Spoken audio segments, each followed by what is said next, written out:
Pernah nggak sih ngerasa kayaknya di umur 20-an ini kok hilang arah banget ya? Kayak lihat teman-teman udah pada lari kencang, kita kok di sini-sini aja. Nah, kalau kamu ngerasain itu pas banget. Kita bakal coba bedah bareng-bareng gimana caranya riset hidup kita dari nol pakai panduan dari psikolog Nagote Jena. Nah, kalau pertanyaan tadi relate banget buat kamu, berarti kamu udah di tempat yang benar. Rasa hampa, bingung, nggak ada motivasi, itu tuh wajar banget dialamin pas kita masuk usia dewasa muda. Ingat gak dulu semangatnya bangun pagi buat sekolah? Sekarang, buat mulai hari aja rasanya, aduh, berat banget kan? Oke, jadi yang paling penting untuk diingat nih, perasaan kayak gini itu bukan berarti kamu gagal. Sama sekali bukan. Menurut Nagote Jena, ini tuh fase yang normal banget. Jadi coba tarik nafas dulu, kita coba pahami bareng-bareng. Kenapa sih kok banyak banget dari kita yang ngalamin hal ini? Oke, sekarang kita masuk ke bagian pertama ya. Kita coba gali lebih dalam, apa sih akar masalahnya? Kenapa ya pas pindah dari masa remaja ke dewasa, kok rasanya jadi hampa dan bingung banget gini?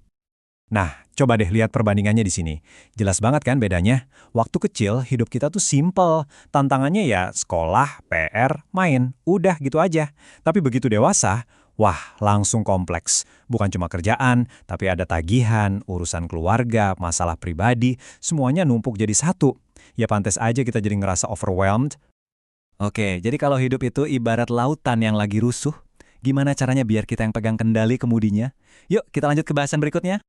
Metafora ini kena banget sih. Coba deh tanya ke diri sendiri. Kamu itu lebih kayak sepotong kayu yang hanyut gitu aja ngikutin arus, ngikutin apa kata orang tua, ekspektasi teman-teman, atau kamu itu kapal yang punya kemudi yang aktif nentuin sendiri mau kemana. Bedanya cuma satu, soal kendali dan tujuan. Dan kutipan ini, wah bener-bener ngerangkum semuanya.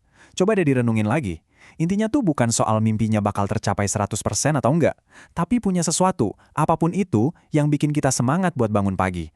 Sesuatu yang ngasih kita arah. Betul banget, ini tuh kayak bedanya jadi pemain di lapangan sama jadi penonton di tribun. Mendingan kita di lapangan, coba-coba, bikin salah, terus belajar lagi, daripada cuma duduk manis nontonin dan ngomentarin hidup orang lain kan? Intinya ya ikut main di hidup kita sendiri. Oke, selanjutnya kita bakal ngomongin sesuatu yang sering banget kita hindari. Emosi-emosi negatif. Gimana kalau kita coba ubah cara pandang kita soal perasaan cemas? Kita kan sering banget mikir kalau cemas itu hal buruk yang harus dihilangkan. Tapi, apa benar gitu? Coba kita lihat dari sudut pandang yang lain. Nah, dengerin ini baik-baik, kecemasan itu bukan kelemahan, justru itu adalah mekanisme alami yang penting banget.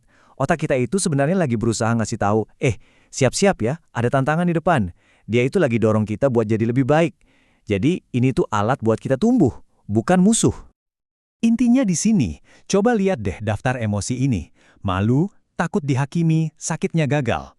Kalau kita mau benar-benar tumbuh, kita harus mau dan berani merasakan semua ini. Sama seperti kita mau merasakan bahagia. Karena kalau kita terus-terusan menghindar, artinya kita juga berhenti mencoba. Nah, di zaman media sosial ini, tekanannya gede banget buat kelihatan sempurna. Padahal kekuatan terbesar kita justru ada di kebalikannya. Perbandingannya jelas banget di sini. Di kiri ada persona yang dipoles sempurna. Di kanan ada keaslian yang apa adanya, yang masih dalam proses. Daripada capek-capek bangun citra sempurna yang nanti bisa runtuh, mending tunjukin aja diri kita yang asli dari awal. Orang itu nyambungnya bukan sama kesempurnaan, tapi sama perjalanan yang nyata. Nah, ini dia kuncinya. Waktu kita masih merintis, senjata paling ampuh itu ya kemampuan kita buat relatable. Perasaan, wah gue juga ngerasain itu dari orang lain, itu jauh lebih kuat daripada sekedar kekaguman sama citra yang nggak bisa dijangkau. Dan akhirnya, kita sampai di pesan terakhir yang menurut saya paling kuat. Ada satu kemewahan yang cuma kita punya di dekade usia 20-an ini. Apa ya kira-kira? Ini adalah sesuatu yang sering kita nggak sadari waktu ngejalaninnya, tapi nilainya luar biasa. Betul sekali, kemewahan untuk gagal. Di usia ini, kita bisa coba mulai bisnis, ambil risiko gila-gilaan, dan kalaupun gagal, dampaknya tuh nggak akan separah kalau kita gagal di umur 30-an atau 40-an di saat tanggung jawab udah makin banyak. Inilah kekuatan super kita.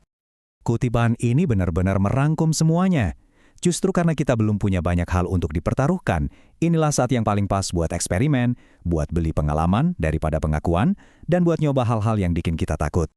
Jadi saya mau ninggalin kamu dengan pertanyaan ini buat direnungkan. Coba deh pikirin, kalau rasa takut gagal itu kita hapus sejenak dari kepala, langkah pertama apa yang bakal kamu ambil buat mulai mengemudikan kapalmu sendiri mulai hari ini?